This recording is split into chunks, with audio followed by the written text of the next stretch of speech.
کی جو تعلیم ہوتی ہے 2 سالہ کورس ہے، اس کے ماشاءاللہ موقر استاد ہیں۔ اب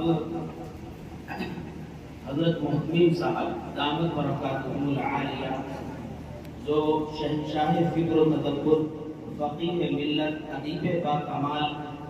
حضرت والا سے بہت ہی ادب کے ساتھ درخواست ہے کہ حضرت والا اپنے تاثرات پیش فرمائیں اور اس مجلس کا اپنی دعا پر اختتام فرمائیں۔ حضرت والا کو اس شعر کے ساتھ میں دعوت دیتا ہوں: نگاہ قلم سخن دل نواز جاں پرسوز، یہی ہے رفت سفر میر کارواں کے لیے۔ حضرت والا تشریف لیں۔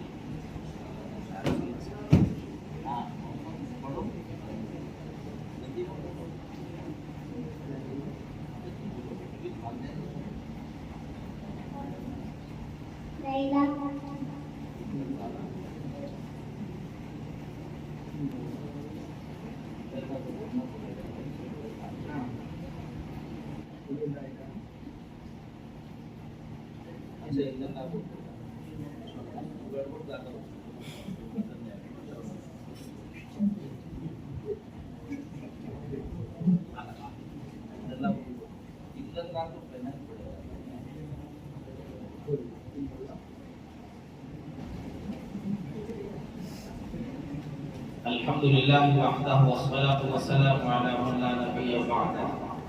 یرفع اللہ الذین آمنوا منکم والذین اوتوا العلم درجات۔ حضرات طلبہ عزیز، اساتذہ کرام، علماء اعزام، مہمانان کرام، چند باتیں مختصر سی بغیر طوالت کے اور بغیر دلائل کے میں آپ کے سامنے عرض کرتا ہوں۔ رسول اکرم صلی اللہ تعالی علیہ وسلم کا زمانہ مبارک ہے۔ صحابہ رضی اللہ تعالی عنہ اجمعین کی تعداد جب بڑھ چکی ہے تو صحابہ رضی اللہ تعالی عنہ اجمعین میں ہر جہت سے کمالات موجود تھے۔ صحابہ میں وہ بھی امتیازی لوگ تھے جو فتوحات کے ماہر تھے اور دور دراز تک ممالک کو فتح کرتے تھے۔ انہوں نے ایک ملک نہیں متعدد ممالک فتح کیے ہیں اور ان کی باغڈور کو سنبھال کر کامیابی کے ساتھ ساری دنیا میں یہ باور کرا دیا ہے کہ اہل ایمان ہی سب سے زیادہ عادلانہ نظام کے ساتھ کسی ملک کو چلا سکتے ہیں۔ آپ کو یاد ہوگا ہندوستان کی آزادی ہوئی ہے، گاندھی جی نے تقریر کی ہے اور گاندھی جی کی تقریر سب سے کلیدی اور سب سے اہم اس لیے کہ آزادی کے ہیرو اور بابائے قوم گاندھی جی تھے۔ انہوں نے تقریر کرتے ہوئے ایک عجیب سی بات کہی تھی، تاریخ میں وہ بات کہیں نہ کہیں یقیناً لکھی ہوئی ہوگی۔ انہوں نے کہا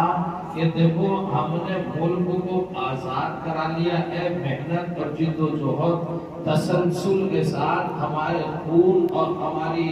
آخری درجے کی کوششیں وہ سب بروئے کار لائی گئی ہیں، لیکن یاد رکھیں کہ کسی چیز کا حاصل ہو جانا کافی نہیں بلکہ اس کو برابر سنبھال کے رکھنا یہ کمال کی بات ہے۔ کسی کا ہو جانا کافی نہیں، بے حق لگاتار اس کی بقا اور اس کے تحفظات اور اس کی ارتقاء وہ انتہائی ضروری ہے۔ اس ملک کو اگر سنبھال کے رکھنا ہے سب سے زیادہ کلیدی کام اس میں وہ ہوگا کہ آپ عادلانہ نظام قائم کریں، عادلانہ نظام قائم کریں۔ عادل جس ملک کے اندر ہوگا،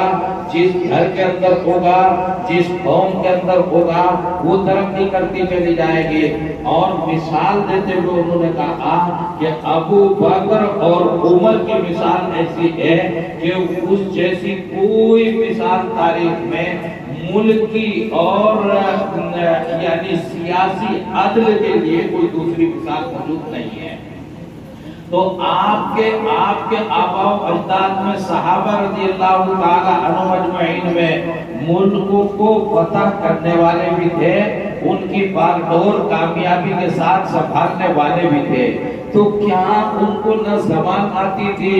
نہ بیان آتا تھا، نہ ان کو معاشیات کا پتہ تھا، نہ ان کو ماحولیات اور سماجیات کا پتہ تھا؟ وہ ایسے ہی کامیاب ہوتے چلے جا رہے تھے۔ نہیں، وہ تمام چیزوں کی مہارت رکھتے تھے. ان میں وہ بھی جو لسانیات کے ماہر ہیں، وہ بھی جو جغرافیہ کے ماہر ہیں، وہ بھی ہیں جو میڈیکل سائنس کے ماہر ہیں. ابھی قریب کی بات ہے، جامعہ ازہر قائم ہوا ہے. آپ کے جو ہے کتنے یورپین ممالک کے لوگ ہیں جو بالکل ان تمام چیزوں سے نابلد تھے، ناآشنا تھے، اور وہ لوگ تمام کے تمام آپ کے پاس آتے تھے اور آپ سے ان دنیاوی جن علوم کو آپ دنیاوی علوم کہتے ہیں ان کو حاصل کرتے تھے. لیکن عجیب اتفاق، آپ خواب غفلت میں خرگوش والی نیند پڑھ کے سو گئے اور وہ کچھوے کی چال چلتے رہے.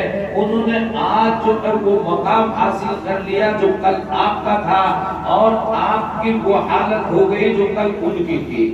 تاریخ پلٹ گئی ہے عجیب و غریب. اب جو ہے وہی ہمیں آئینہ دکھاتے ہوئے کہتے ہیں کہ مسلمان جب تک تعلیمی طور پر ترقی نہیں کریں گے کامیابی نہیں مل سکتی. ہونا کیا تھا اور کس نے کیا اور کس نے نہیں کیا، ہر زمانے کے کچھ متطلبات ہوتے ہیں، کچھ مطالبات ہوتے ہیں. کبھی کبھی مسئلہ ہے عزت و ارتقاء کا، اور کبھی کبھی مسئلہ ہے روٹیوں کا. کبھی کبھی مسئلہ ہے کہ چھت ہی میسر آ جائے تو غنیمت ہے، اور کبھی دنیا اس سے جانچتی اور پرکھتی ہے کہ اس کی دیواروں کا رنگ روغن کیا ہے اور اس کی ونڈوز کے پردے کس کلر کے اور کس معیار کے ہیں. ابھی حالات ہندوستان میں مسلمانوں کے عجیب و غریب رہے ہیں. ان حالات سے نبرد آزما ہمارے اکابر رہے، مگر یاد رکھیں آج کا دور تعلیمی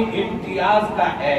اور فکری تقابل کا دور ہے. آج جنگیں ٹینکوں سے ضرور لڑی جا رہی ہوں گی، مگر انتہائی کم لوگوں کے درمیان ایسا ہوگا. اصل ارتداد، اصل انتقام، اصل تقابل جو ہے وہ لارڈ میکالے نے جو جاتے جاتے یہاں پر کہا تھا، اور انہوں نے کہا تھا کہ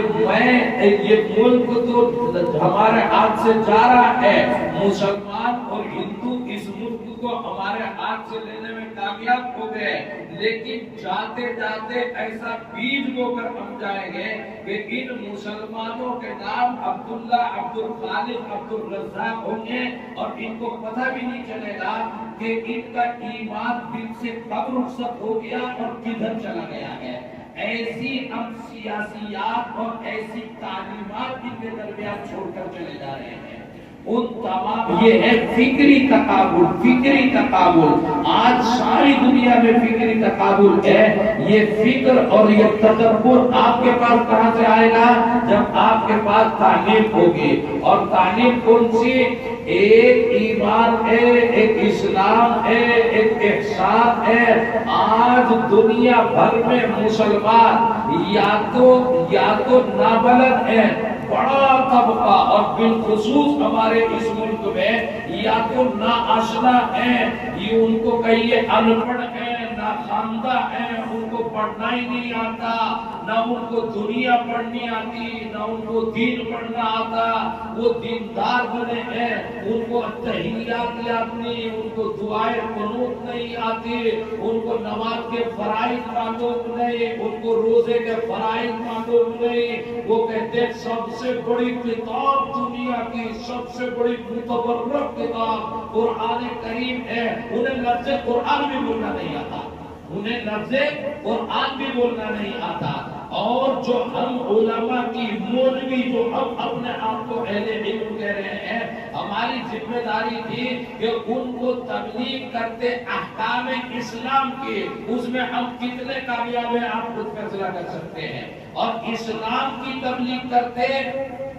تو میں کہہ رہا تھا کہ جناب وہاں کشمیر میں ایک مرتبہ گیا تو وہاں معلوم ہوا وہاں فوج بہت ہوتی ہے، تو فوجی وہاں پر کھڑے ہوئے تھے. مغرب کی اذان ہو رہی ہے، اللہ اکبر اللہ اکبر، مغرب کی اذان ہو رہی، سری نگر کی بات ہے، مغرب کی اذان ہو رہی ہے، چاروں طرف سے جو ہے لوگ نماز پڑھنے کے لیے مسجدوں کی طرف بھاگ رہے ہیں، تو کیا کہہ رہے ہیں؟ دو فوجی کھڑے ہوئے تبصرہ کر رہے ہیں، کہہ رہے ہیں کہ جناب بی جے پی چاہے کتنی بھی کوشش کر لے لیکن لوگوں کا انداز بتا رہا ہے جیتے گا یا اللہ ہی۔ یعنی وہ یہ سمجھ رہے کہ یہ اللہ کوئی کینڈیڈیٹ ہے، اللہ کوئی کینڈیڈیٹ ہے، یہ الیکشن لڑ رہا ہے، ایم ایل اے کا یا ایم پی کا الیکشن ہونے والا تھا، لوک سبھا کا یا راجیہ سبھا کا کون سا الیکشن تھا، تو اس نے یہ سمجھا کہ اللہ کوئی وہ کینڈیڈیٹ ہے جو الیکشن لڑ رہا ہے اور اس کے مقابلے بی جے پی کا کوئی کینڈیڈیٹ ہے جو الیکشن لڑ رہا ہے، تو یہاں سے اللہ جیتے گا۔ یہ دوسرے آ رہے ہیں اس لیے کہ اللہ کے ووٹر زیادہ دکھائی دے رہے ہیں، جب اللہ کے ووٹروں کو بلایا جا رہا ہے تو اللہ کے ووٹر آ رہے ہیں نکل کے۔ یعنی اذان میں اب رات کی کیا کہتے ہیں، ہم نے اپنے غیر مسلم بھائیوں کو ابھی تک اس کا تعارف بھی نہیں کرایا کہ اللہ اکبر کے معنی کیا ہے۔ وہ یہ سمجھتے ہیں کہ اکبر بادشاہ کا نعرہ لگاتے ہیں، یہ روزانہ جو اذان دیتے ہیں، کوئی سمجھ رہا ہے کہ اللہ کینڈیڈیٹ ہے، کوئی سمجھ رہا ہے کہ اللہ جو ہے وہ الیکشن لڑ رہا ہے، کوئی سمجھ رہا ہے کہ اکبر بادشاہ کا پرچار ہو رہا ہے۔ ہم نے یہ بھی نہیں بتایا کہ شاعر اسلام میں سب سے زیادہ نمایاں چیز اذان، اس کا مفہوم کیا ہوتا ہے، وہ بھی بتانے میں کامیاب نہیں ہوئے۔ اب میری بات سنو، جو لوگ دنیا میں اسلامیات پر کام کر رہے ہیں وہ دو طرح کے ہیں، ایک وہ گروپ ہے جو اسلامیات پر کام کرتا ہے اور وہ یونیورسٹیوں سے کالجز سے پڑھا ہوا طبقہ ہے، عجیب اتفاق الا ماشاءاللہ چند کے استثناء کے ساتھ، ان میں وہ ہیں جو گہرائی اور گہرائی سے قرآن کریم کو نہیں جانتے، احادیث مقدسہ کو نہیں جانتے، وہ جانتے ہیں قرآن کریم کا ترجمہ انہوں نے پڑھا ہوگا، احادیث مقدسہ کو انہوں نے پڑھا ہوگا، لیکن وہ احادیث مقدسہ کا وہ مفہوم جو حدیث جبرائیل کی شکل میں ہو کر آئے، جو رضیت باللہ ربا وبالاسلام دینا وبمحمد نبیا یا من ذاق طعم الایمان، جو حلاوت ایمانی کی لذت سے آشنا کرنے والا ہو، وہ خانقاہی تصوف، وہ شریعت کے ساتھ طریقہ، اس کو ان کا کچھ بھی پتہ نہیں ہے، اس لیے وہ کامیاب، وہ بہت کم درجے میں کامیاب ہو پاتے ہیں۔ اور وہ لوگ جو اس میدان کے شہسوار ہیں وہ اہل زبان یا ان کی ذہنیت سے قریب نہیں جا پاتے، جیسے ہم لوگ ہیں زبان یار ترکی بمن ترکی نمی دانم، وہ انگریزی بولتے ہیں، ہم انگریزی جانتے نہیں، تو اب آپس میں سمجھوتا ہو تو کیسے ہو؟ وہ مثل مشہور ہے کہ ایک نے ایک عیسائی لڑکی سے شادی کر لی، وہ اردو بولتا ہے، وہ انگریزی بولتی ہے، وہ اس کی سمجھتا نہیں، وہ اس کی سمجھتی نہیں، تو شادی آگے چلے، عشق و محبت آگے بڑھے کیسے پتہ ہی نہیں چلتا۔ تو زبان یار ترکی ومن ترکی نمی دانا، آج لوگ ہمیں سنتے ہیں بیٹھ کر، انگریزی تعلیم یافتہ لوگ ہیں یا ناخواندہ لوگ ہیں، ہماری زبان عربی زدہ ہے، وہ سوچ کر بیٹھتے ہیں کہ اگر ان کی نہیں سنی تو یہ جہنم میں پہنچوا دیں گے، اس لیے چپ چاپ بیٹھ کے ان کی سن لو، سمجھ میں کچھ آوے یا نہ سمجھ میں آوے۔ اس لیے ضرورت ہے کہ آج اگر داغ ڈالو گے 20 سال میں 30 سال میں کوئی نتیجہ برآمد ہوگا۔ یہ اتنے بچے جو جامعات العلوم نے جمع کیے ہیں، نصب العین یہ ہے کہ یہ از ابتدا ہاف ٹائم اسکول کی تعلیم حاصل کریں، ہاف ٹائم مدرسے کی تعلیم حاصل کریں،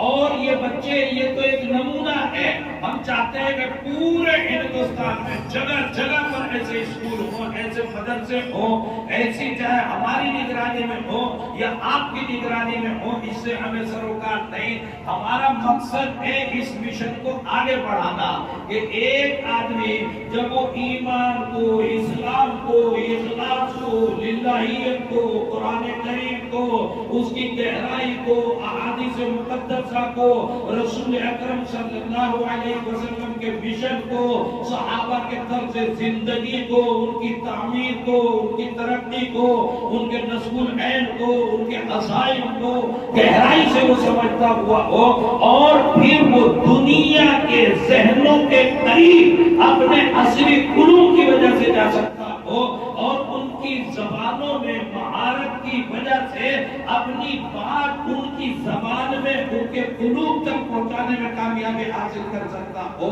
اگر یہ ایک کھیپ نکل کر سامنے آئے گی تو انشاءاللہ اس دنیا میں، ہندوستان میں لوگوں کو، مسلمانوں کو معاشیات میں، سماجیات میں، ماحولیات میں، سیاسیات میں، تعلیمات میں، ہر میدان میں عزت ملے گی، ہر میدان میں ترقی ملے گی۔ اور یہ بنیادی کام ہے اس ترقی کے لیے اس ملک میں، بلکہ پوری دنیا میں یہ بنیادی کام ہے۔ ابھی میرے ایک دوست دبئی گئے ہوئے تھے، ایک مفتی صاحب میرے ساتھ تھے، میں ان کے پاس گیا ملنے کے لیے، تو انہوں نے کہا وہ یہاں پر بہت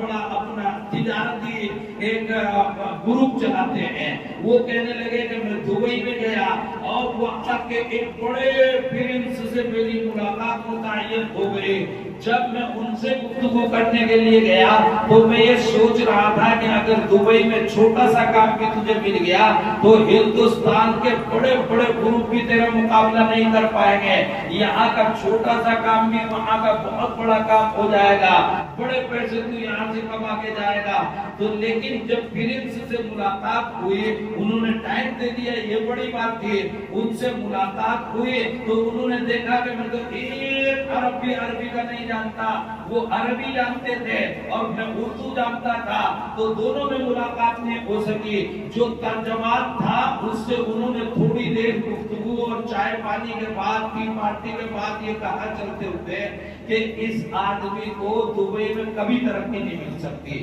اور وجہ اس کی یہ ہے کہ یہ ہماری زبان نہیں جانتا۔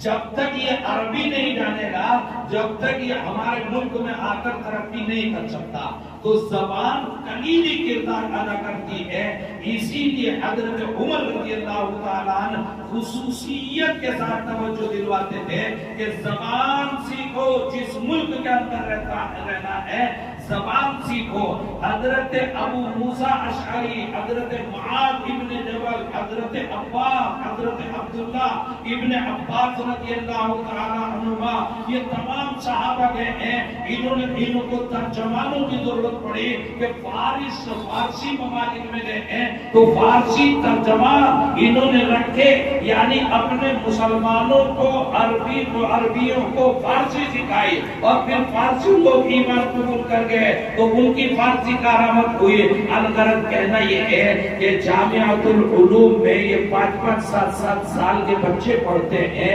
اور یہ اساتذہ ان کے کھانے کی، پینے کی، ان کی تربیت کی، ان کے بال کتنے بڑے ہیں، ان کے کپڑے کب دھلنے ہیں، ان کی پڑھائی کیا ہونی ہے، انہیں قرآن کیسے پڑھنا ہے، انہیں حدیث کیسے سیکھنی ہے، انہیں انگریزی کیسے سیکھنی ہے، ان کی سائنس، ان کی ہندی، ان کا حساب، ان کا جغرافیہ، ان تمام کے اوپر ہر ایک جز کے اوپر محنت کرتے ہیں، اور لائق ستائش ہے ان لوگوں کی محنت۔ ہر وقت سارے اساتذہ ان بچوں کے اوپر محنت میں لگے رہتے ہیں۔ تو امید ہے کہ انشاءاللہ ثم انشاءاللہ یہ کارواں آگے بڑھے گا۔ میں ابھی تو نہیں کہتا، لیکن جب یہ 12ویں کلاس انگلش میڈیم اور مولویت مکمل کر کے آگے بڑھیں گے، اللہ ان کو، ان کے اہل خانہ کو اور مواقع عطا فرمائے، یہ بڑی بڑی یونیورسٹی میں ملکی اور غیر ملکی معیاری مزید تعلیم حاصل کریں گے تو انشاءاللہ یہ جہاں بھی ہوں گے بے مثال ثابت ہوں گے، بلکہ ضرب المثل ہوں گے۔ وہ عربی میں ایک کہاوت ہے، مولانا سجاد صاحب تو عربی کے بڑے تازہ ترین ماہر ہیں، ایک تازہ ایڈیشن ہوتا ہے، پرانا ایڈیشن ہوتا ہے۔ ہم تو اس زمانے کے جب لیتھوں پہ چھپائی ہوتی تھی، یہ کمپیوٹر زمانے کی پیداوار ہے، تو وہاں ایک جملہ آتا ہے، یشار الیہ بالبنان، یشار الیہ بالبنان، میں اپنے مفتیوں کو قاضیوں کو بھی کہتا ہوں کہ پتہ نہیں کتنے مفتی گھوم رہے ہیں، پتہ نہیں کتنے قاضی گھوم رہے ہیں، پتہ نہیں کتنے ماسٹر اور مولوی اور حافظ گھوم رہے ہیں، لیکن کمال اس کا ہے کہ یشار الیہ بالبنان، جب کہیں اٹک کے کھڑا ہو جائے آدمی تو پھر اشارہ کیا جائے اس کی طرف کہ جناب وہ آدمی اس مسئلے کو حل کر سکتا ہے، وہ تمہیں بننا ہے۔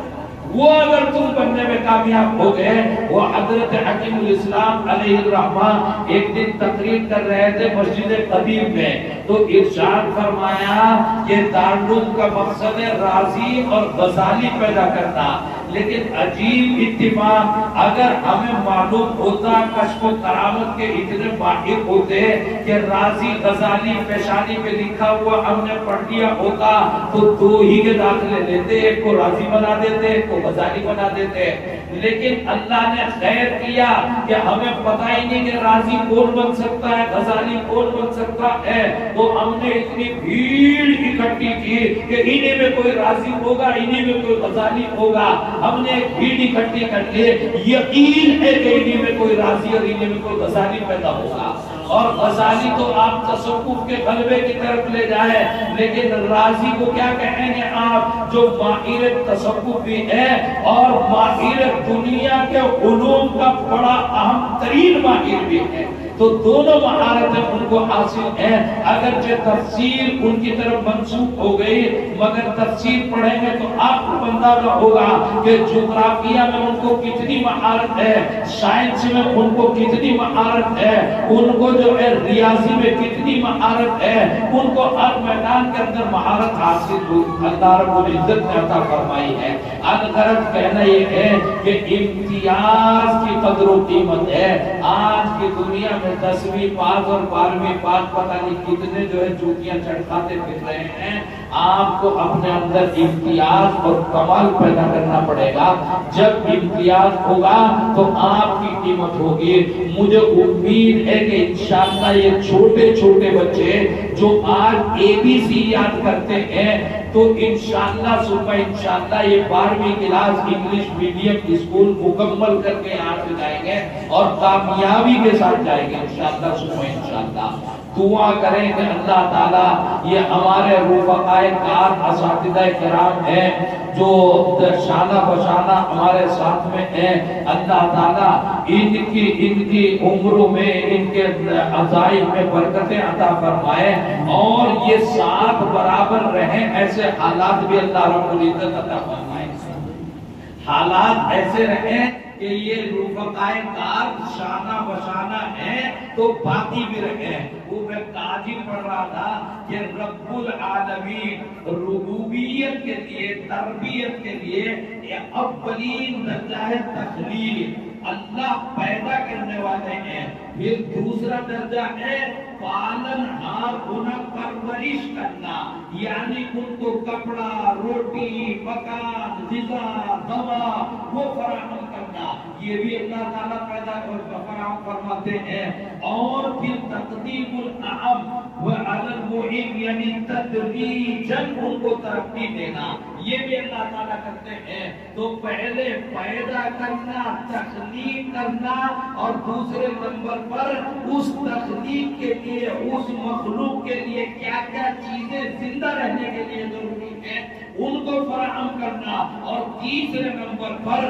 بالتدریج ان کے ارتقاء پر متوجہ رکھنا۔ یہ تینوں چیزیں ربوبیت کے لیے ضروری ہیں، جس طرح یہ تینوں چیزیں رب العالمین کی ربوبیت کے لیے ضروری ہے، اسی طرح کسی استاد کی تربیت کے لیے بھی یہ تینوں چیزیں ضروری ہیں۔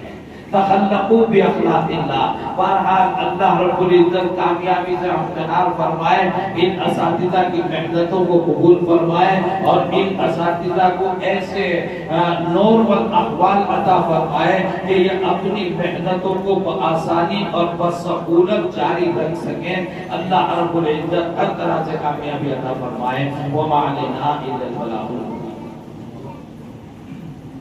اللهم صل علی